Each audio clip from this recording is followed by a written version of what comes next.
तो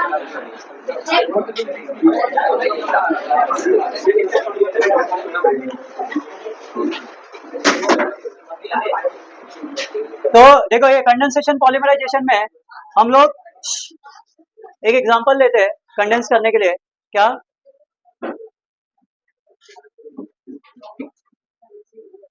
ethylene glycol, क्या use करते हैं? इथाइलिन ग्लाइकॉल, और साथ में हम लोग इसके अंदर डालेंगे क्या? टेराथैलिक एसिड। क्या डालेंगे? टेराथैलिक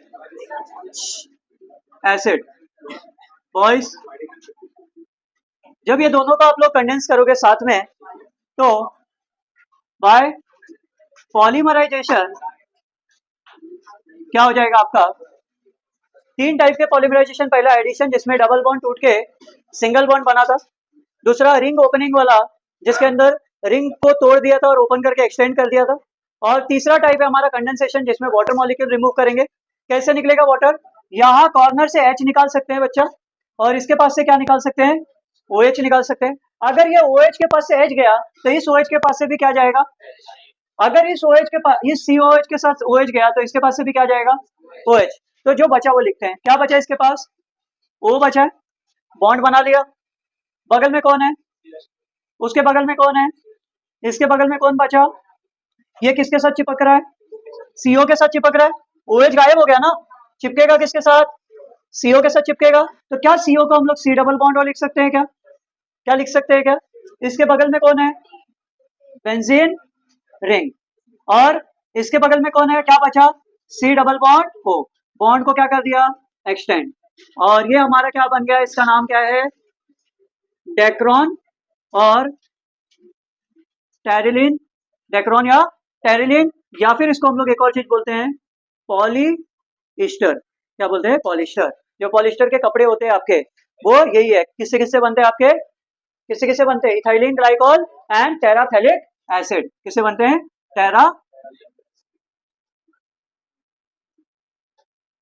टेराथैलिक एसिड। थैलामाइड हम लोग ने यूज किया था किसमें? याद है? गैब्रियल थैलामाइड सिंथेसिस में।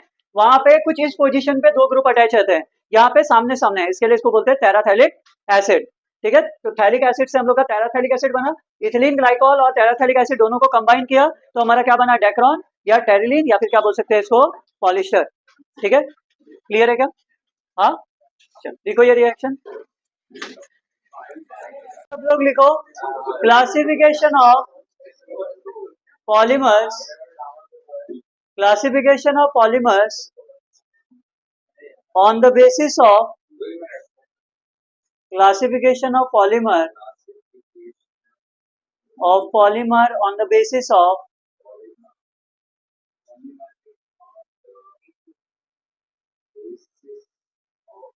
intermolecular forces.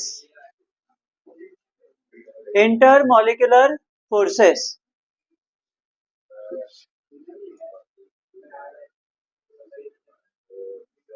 सोर्सेस नहीं रे, forces.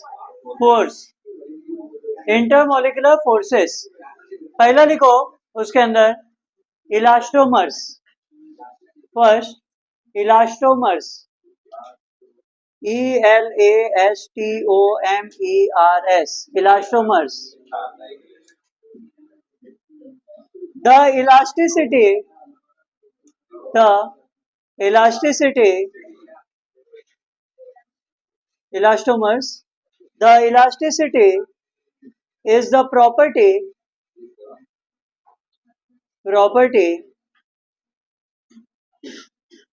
by which a substance get stretched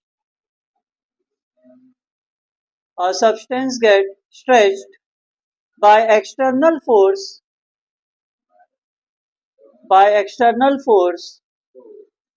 and restore its original shape on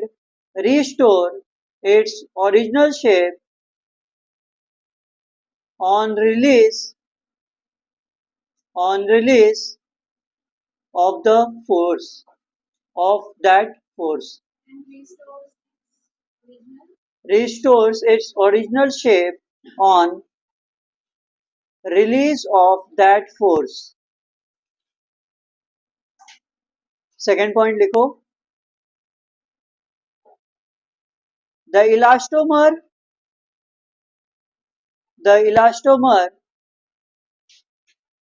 is the elastic polymer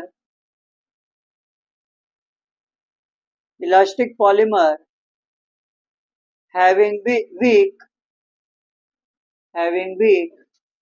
van der Waals forces,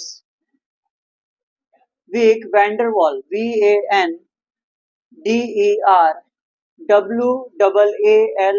VANDERWAALS, van der Waals forces.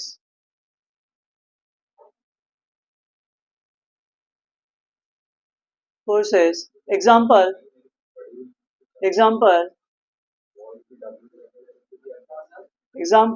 natural rubber, Terylene, Terylene,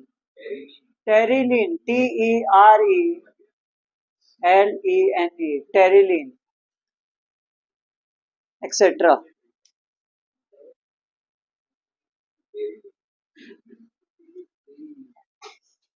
next लिखो fibrous polymer, fibre का spelling बोलो। हाँ, fibrous polymer,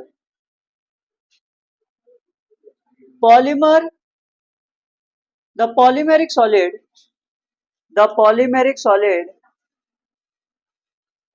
अरे scientist, the polymeric solid which forms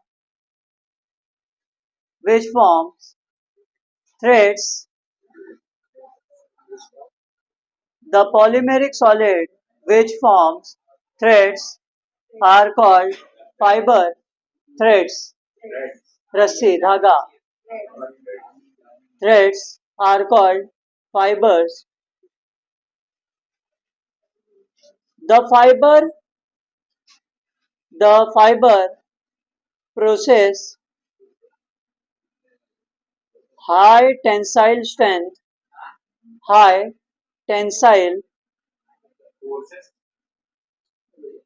the fiber process high tensile strength to have resistance to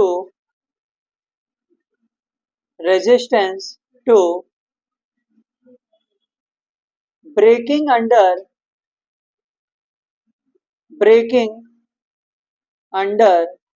tension,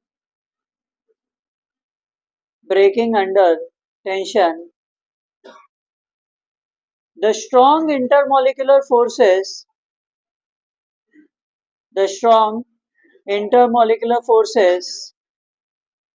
like hydrogen bonding, dipole forces,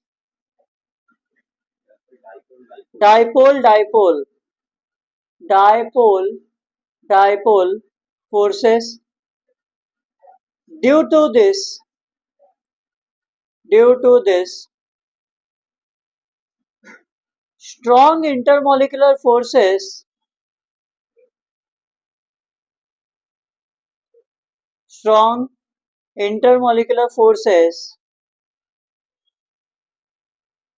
the fibers are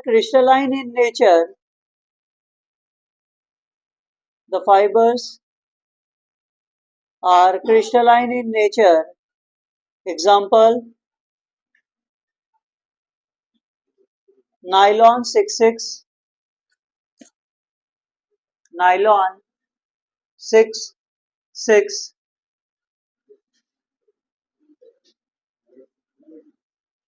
and Dacron, board पे लिखा हुआ है Dacron. Next लिखो, ये क्या है, नहीं लिखा है क्या?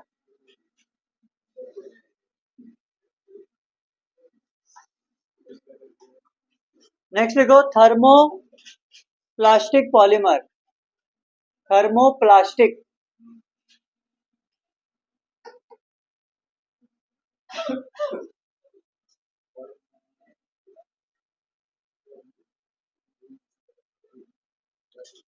Plasticity is a property. Plasticity is a property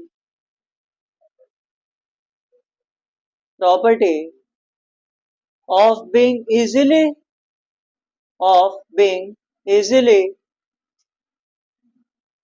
shaped or molded.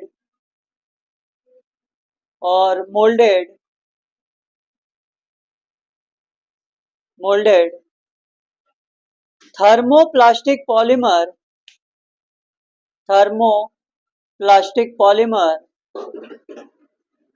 are capable of repeated softening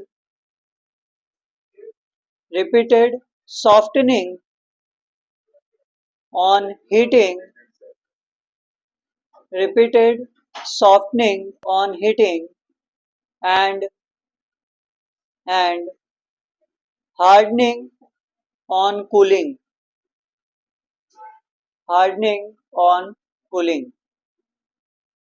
Example: polyethylene,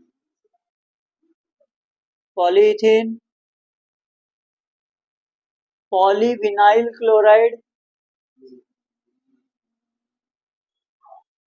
etc. Next, fourth, thermosetting polymer. Thermosetting polymer.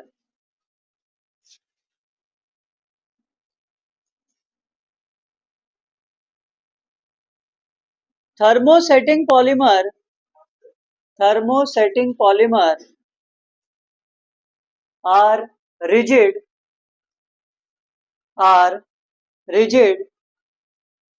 polymer are rigid polymer. During their formation,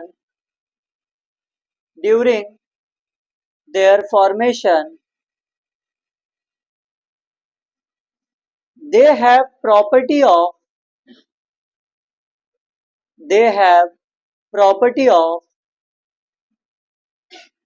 shape on heating,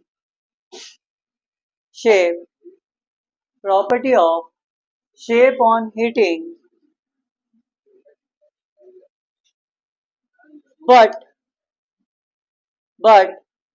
they get hardened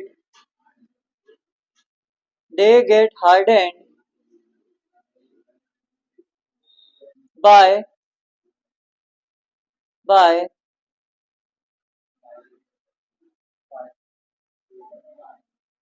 hot hot solution solution. Once hardened, once hardened,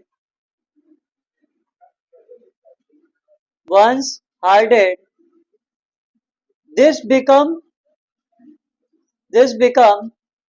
infeasible feasible तोड़ नहीं सकते, infeasible can not be softened by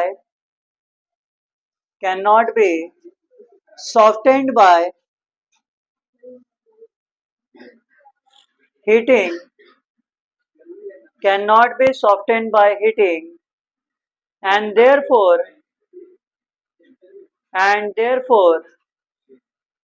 cannot be remolded.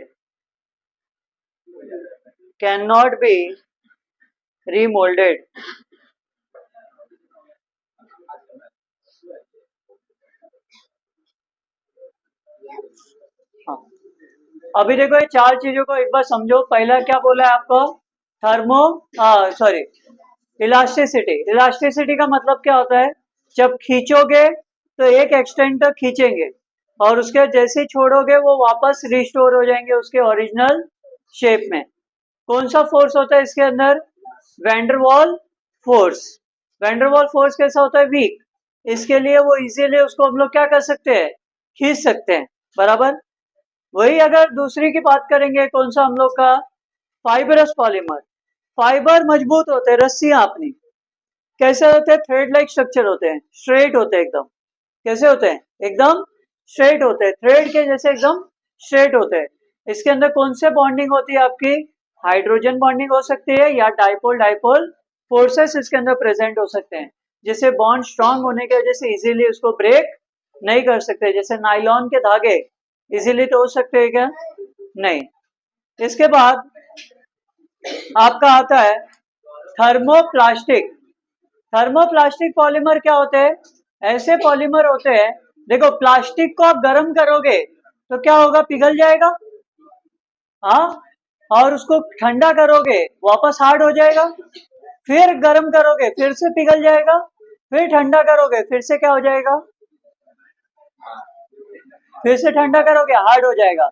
मतलब plastic बार बार remould हम लोग कर सकते हैं, बार बार plastic को क्या कर सकते हैं, रिमोल्ड कर सकते हैं। बट थर्मोसेटिंग पॉलीमर, ये जो हमारे स्विच बोर्ड वगैरह रहते हैं, ये बैकेलाइट या मेलामाइन से बने हुए रहते हैं, इनको आप कितना भी गर्म करो, जब बनते हैं तो रिमोल्ड कर सकते हो, जब ये बनते रहते हैं तो जो शेप देना है दे दो, लेकिन जब ये बन गए एक बार और ठंडे हो गए, इसके बाद आप इसको कितना भी गर्म करो, कितना भी आप इसको ठंडा करो, गर्म करोगे तो सॉफ्ट नहीं होगा, ठंडा करोगे तो हार्ड नहीं होगा, जैसा था वैसा का वैसा ही रहेगा।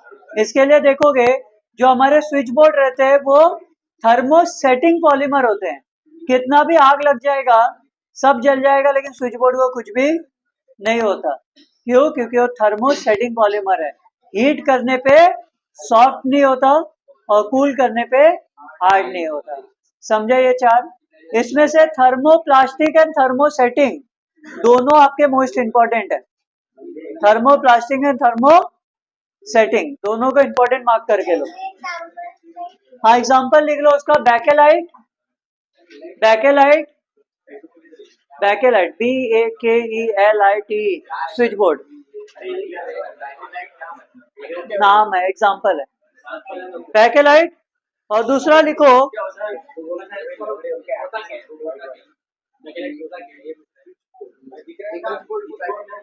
वो बना रहता है उसका,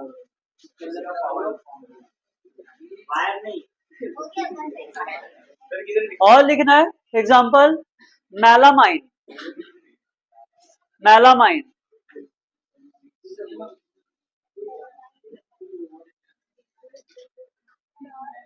और लिखना है viscose रेयॉन्स,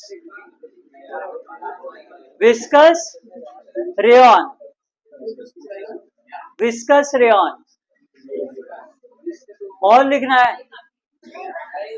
urea formaldehyde polymer, urea formaldehyde polymer, आपको फॉर्मल्डिहाइड, यूरिया, यूरिया खाद, फॉर्मल्डिहाइड, फॉर्मल्डिहाइड पॉलीमर, ठीक है। नेक्स्ट लिखो classification on the basis of, classification on the basis of different types of monomers, classification of polymer on the basis of different types of monomers,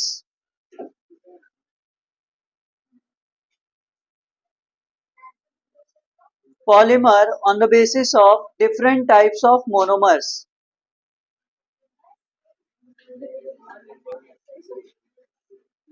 monomers पहला लिखो, इसका लिखो polymers are divided into two types, polymers are divided into two types, two types, homopolymer, homopolymer, and second copolymer, copolymer, CO, copolymer। पहला लिखो homopolymer, polymer, homopolymer लिखो, polymer which has only one type of repeating unit, polymer which has only one type of repeating unit is called homopolymer. मतलब सिर्फ और सिर्फ एक ही तरीके का चेन बार बार क्या होगा, रिपीट होगा. Polymer which have only one type of repeating unit are called homopolymer. इसका मतलब क्या, एक ही तरीके का चेन बार बार क्या होगा, repeat. Example polyethene, example polyethene, polypropene, polyethene, polypropene, nylon 6, nylon 6 जितना चाहिए उतना लिखवा सकते हैं. बस हो गया. चल सेकेंड वाला लिखो, copolymer. Copolymer, polymer having two or more type of repeating units, polymers having two or more type of repeating units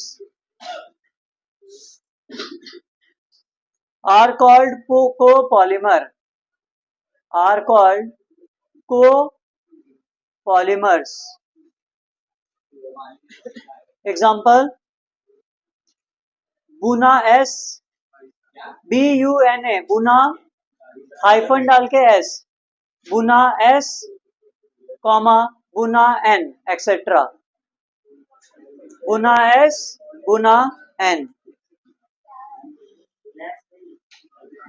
अरे वो गैस कुकर देखा है, कुकर, कुकर के बगल में रबर लगा रहता है. बुना, BUNA, बुना, बुना N, BUNA, बुना, चूना का छोटा भाई.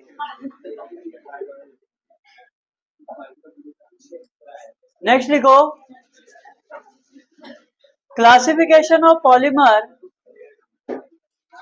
Classification of polymer,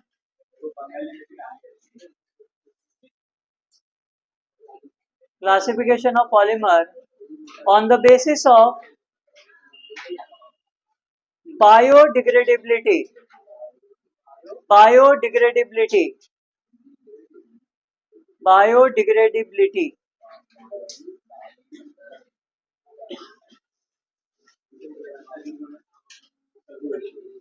first point लिखो, most of synthetic polymers, most of synthetic polymers of synthetic polymers are not affected by microbes, are not affected by microbes. मतलब कुछ ऐसे सिंथेटिक पॉलीमर होते हैं जिन पे माइक्रोब्स भी अटैक नहीं कर पाते, डिकम्पोज नहीं होते. These are called non-biodegradable,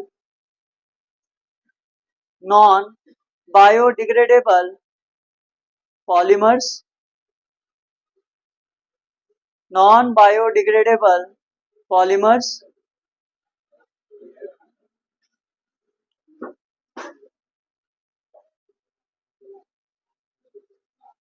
This in the form of, this in the form of, उसी में लिखो कंटिन्यू आगे. This in the form of waste material, waste material, हाँ गंदा क्यों फेंक देते हैं आप लोग, waste material which stay in the, which stay in the environment, which stay in the environment for long time and cause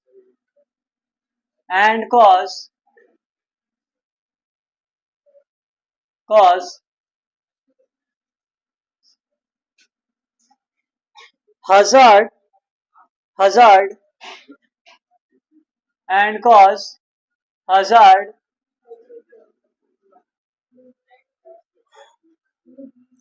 most natural fiber most natural fibres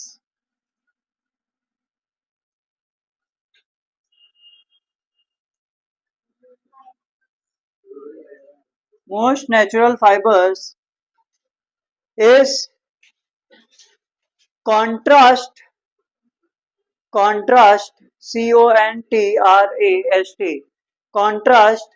are biodegradable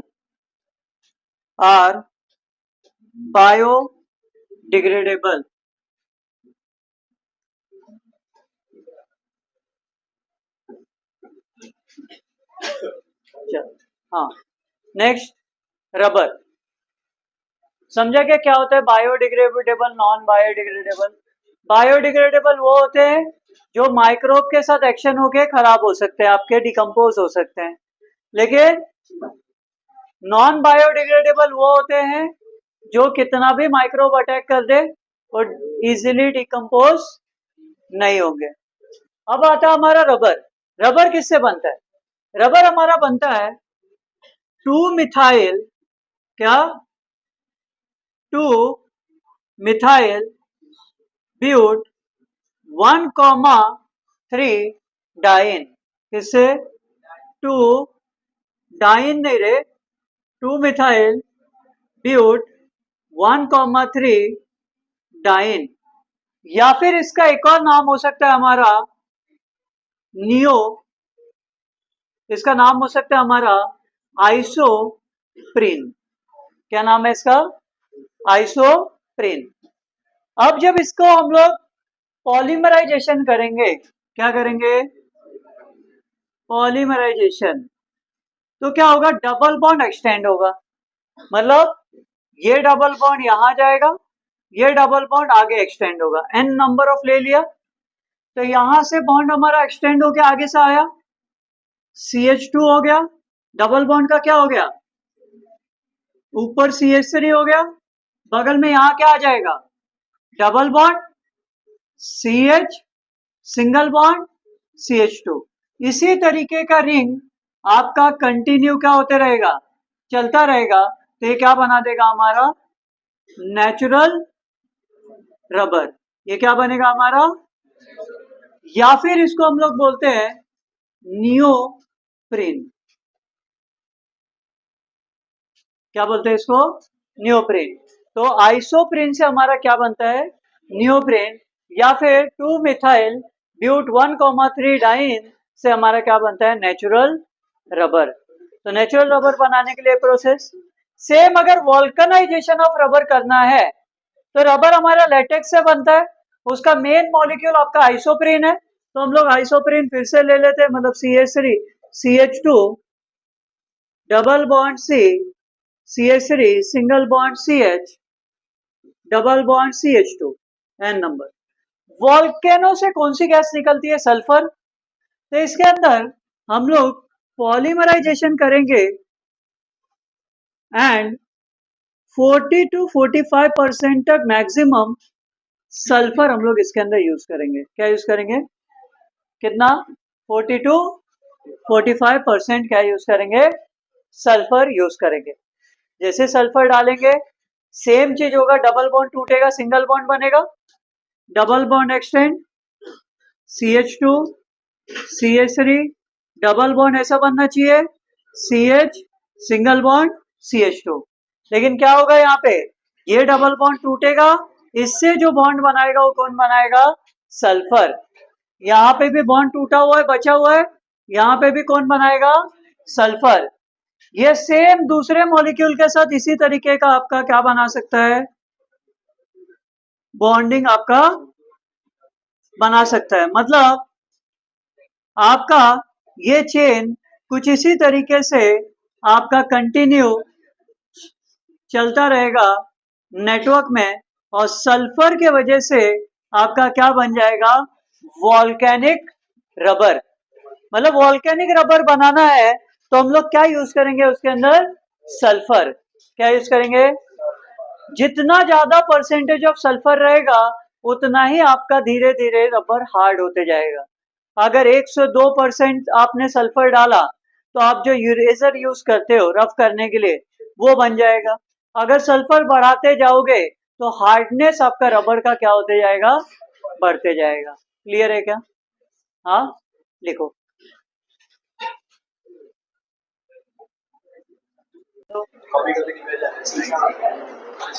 तो कुछ हमारे यहाँ पे प्यारे से रिएक्शन है और सिंपल रिएक्शन है।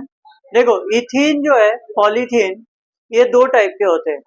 एक होता है हार्ड प्लास्टिक और एक होता है सॉफ्ट प्लास्टिक। सॉफ्ट प्लास्टिक देखोगे तो जो आप लोग प्लास्टिक बैग में घर पे सब्जियां वगैरह लेके आते हो या फिर दूध वगैरह लेके आते हो, सॉफ्ट प्लास्टिक रहता है। ज्यादा कुछ वजन डालोगे तो प्लास्टिक फट जाता है। और एक होता है हार्ड प्लास्टिक, जिसमें आपके ऑयल वगैरह आते हैं, ठीक है, या घर के अंदर कुछ भी आप सामान वगैरह रखते हो, जैसे वो डब्बा प्लास्टिक का, वो कैसे होते हैं, हार्ड प्लास्टिक। या फिर खिलौने जो होते हैं वो कैसे होते हैं, हार्ड प्लास्टिक होते हैं। तो दो तरीके के प्लास्टिक होते हैं, सॉफ्ट और हार्ड। उसी को बोलते हैं low density polythene and high density polythene. बस इन दोनों में कैटलिस्ट का डिफरेंस है, रिएक्शन दोनों का सेम है। हम लोग ने यहाँ पे यूज किया इथीन। क्या लिया यहाँ पे, इथीन। दोनों में हम लोग ने क्या लिया हुआ है, तो लो डेंसिटी पॉलीथीन में हम लोग इथीन के डबल बॉन्ड को तोड़ेंगे, बॉन्ड को एक्सटेंड करेंगे दोनों तरफ। तो CH2 single bond CH2, bond को क्या कर दिया, एक्सटेंड कर दिया दोनों तरफ। क्या बन गया इथीन से, पॉली इथीन। बस यहाँ पे जो कैटलिस्ट है वो trace amount of oxygen at क्या बोलते हैं 350 to 370 kelvin and 1000 to 2000 atmospheric pressure पे करोगे तो लो डेंसिटी पॉलीथीन बनेगा। लेकिन अगर उसी के अंदर कैटलिस्ट जो है वो अगर हम लोग ने जिगलर नाटा डाल दिया, जिगलर नाटा कैटलिस्ट है क्या, ये है दो चीज का combination, triethylene aluminate and titanium tetra chloride. Triethylene aluminate का स्ट्रक्चर होता है आपका CH3 CH2 thrice Al plus titanium tetra chloride का फॉर्मूला होता है TiCl4। इन दोनों के कॉम्बिनेशन को हम लोग क्या बोलते हैं, जिगलर नाटा कैटलिस्ट। अगर जिगलर नाटा कैटलिस्ट डाला और 6 to 7 एटमॉस्फेरिक प्रेशर पे डाला तो हमारा बनेगा हाई डेंसिटी पॉलीथीन। सेम चीज, डबल बॉन्ड टूट के सिंगल बॉन्ड, बॉन्ड को क्या कर दो दोनों तरफ एक्सटेंड, और N नंबर, ये हो गया हमारा पॉली इथीन। लेकिन ये पॉलीथीन और ये पॉलीथीन में क्या डिफरेंस है, इसका डेंसिटी कैसा है, लो, और इसका डेंसिटी कैसा है, हाई, बिकॉज ऑफ कैटलिस्ट। बस कैटलिस्ट बदल दिया, बाकी सब कुछ सेम। टेफ्लॉन, टेफ्लॉन किससे बनता है, टेट्रा फ्लोरो इथीन को डबल बॉन्ड को तोड़ दो, सिंगल बॉन्ड बना दो। डबल बॉन्ड तोड़ो, क्या बनाओ, डबल बॉन्ड को क्या कर दो, एक्सटेंड। जो आगे एन था उसको किधर लिख दो, पीछे। ये क्या बन गया हमारा, टेफ्लॉन। क्या बन गया, टेफ्लॉन के टेप हम लोग यूज करते हैं, कहीं पानी वगैरह लीकेज होता है पाइप में से तो वहां पे क्या यूज किया जाता है, टेफ्लॉन टेप। तो टेफ्लॉन आपका किससे बनता है, टेट्राफ्लोरो इथीन से। डबल बॉन्ड तोड़ो और एक्सटेंड कर दो, बात खत्म।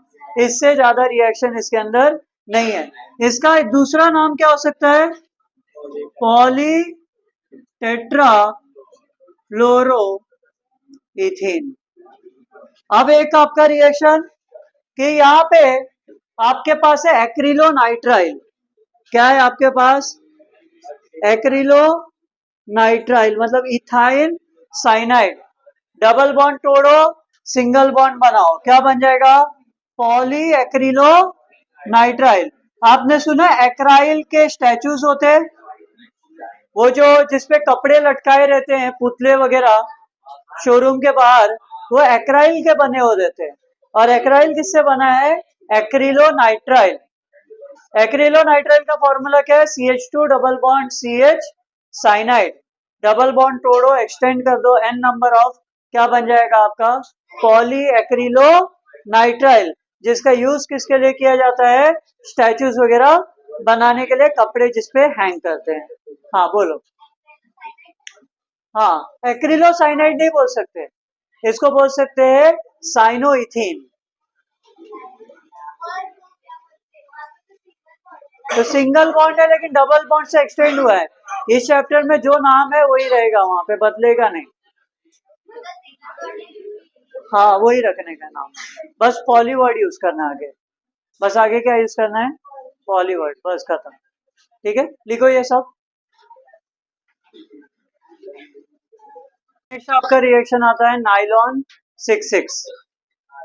नाइलॉन, तो नाइलॉन 66 देखो किससे बनता है। नाइलॉन 66 बनाने के लिए आपका काम आता है एडिपिक एसिड। क्या? Adipic acid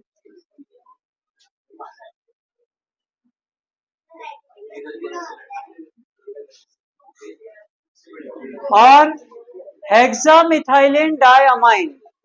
hexamethylene diamine. Hexamethylene मतलब CH2 कितने टाइम? 6 टाइम। इन दोनों के कॉम्बिनेशन से, मतलब जब इनका हम लोग क्या करवाएंगे? पॉलीमराइजेशन। तो क्या होगा यहाँ पे? आपका यहां से OH जाएगा, क्या जाएगा यहाँ से? और इसके पास से क्या जाएगा? H। अगर इससे OH गया तो इससे भी क्या जाएगा? तो इससे क्या जाएगा? H। मतलब यहां बचेगा क्या? C double bond. और कुछ बचेगा क्या ये साइड में? नहीं। इसके बगल में CH2 कितने टाइम बचेगा? 4 टाइम। As it is. बगल में क्या बचेगा? उसके बगल में क्या अटैच होगा आके? N। कितना H? एक, क्योंकि एक तो चला गया वाटर के फॉर्म में। इसके बगल में कौन आएगा? CH2। कितने टाइम? बगल में कौन आएगा? ये क्या बन गया हमारा? नाइलॉन 6। इसके बाद आता है हमारा नाइलॉन 6। नाइलॉन 6 हम लोग ने बनाया था, याद है? किससे बनाया था? एप्सिलॉन कैप्रोलैक्टम, या फिर क्या बोला था उसको? ई कैप्रोलैक्टम। ये हमारा किसका स्ट्रक्चर है? बनाया हुआ है रिंग ओपनिंग पॉलीमराइजेशन। CH2 कितने टाइम है यहाँ पे? CH2 कितने टाइम है? 5। C double bond O NH, दोनों के बीच में का बॉन्ड क्या होगा? टूटेगा। और पॉलीमराइजेशन करेंगे तो क्या हो जाएगा यहाँ पे? C double bond O CH2 कितने टाइम? 5 टाइम। बचा कौन? NH। बॉन्ड दोनों तरफ से एक्सटेंड हो जाएगा और क्या बनेगा हमारा? नाइलॉन 6। किससे बना हमारा? ई कैप्रोलैक्टम से हमारा क्या बन गया? एप्सिलॉन कैप्रोलैक्टम से क्या बना हमारा? नाइलॉन 6। और नाइलॉन 6 किससे बना? एडिपिक एसिड और हेक्सा मिथाइलिन डायअमाइन के कॉम्बिनेशन से हमारा क्या बना? नाइलॉन 6। लिखो।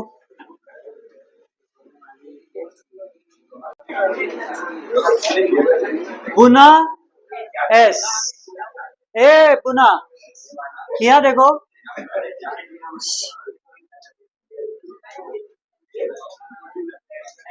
ये क्या है? 1,3 ब्यूटा डाइन। डाइन लोग इधर देखो। 1,3 ब्यूटा 1,3 ब्यूटा डाइन। और इसका रिएक्शन कराएंगे डायन लोग स्टाइरीन के साथ। किसके साथ? स्टाइरीन। स्टाइरीन क्या होता है? बेंजीन के ऊपर CH double bond CH2। N number लेंगे, डबल बॉन्ड दिख रहा है ना? शिफ्ट करो, ये इधर जाएगा, ये इसके साथ सिंगल बनाएगा, ये आगे एक्सटेंड हो जाएगा। तो आपका क्या बन जाएगा यहाँ पे, CH2 single bond CH double bond CH single bond CH2, बगल में मिल गया CH, नीचे मिल गया बेंजीन रिंग। हाँ या नहीं, दिख रहा है क्या, बगल में मिल गया CH2, बॉन्ड आपका एक्सटेंड, ये हो गया हमारा गुना S। क्या डाला इसमें, स्टाइरीन।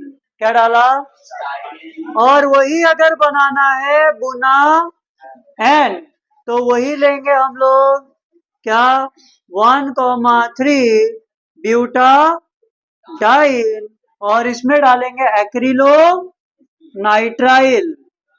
क्या डालेंगे, वही अभी जो साइनाइड वाला बनाया था ना, पॉलीएक्रिलोनाइट्राइल, वही डालेंगे, और 1,3 ब्यूटा डाइन और एक्रिलो नाइट्राइल को कंबाइन करेंगे, और क्या कराएंगे इनका, क्या कराएंगे, पॉलीमराइजेशन। क्या होगा, डबल बॉन्ड एक्सटेंड, ये यहाँ जाएगा, ये यहाँ जाएगा, ये आगे शिफ्ट हो जाएगा, क्या बनेगा, CH2 single bond CH double bond CH CH2 single bond CH2 double bond single bond CH cyanide, और ये आपका एज इट इज ऐसे चलता रहेगा। क्या बन जाएगा ये आपका, गुना N, गुना S और गुना N। कहाँ यूज होता है इसका, इसका यूज होता है आपका जो कुकर वगैरह रहता है, कुकर के अंदर जो गैसकेट लगाते हैं वो हो गया, ठीक है, कुछ ऐसे, हाँ, या फिर उसके हैंडल हो गए, वो सब बनाने के लिए इसका यूज किया जाता।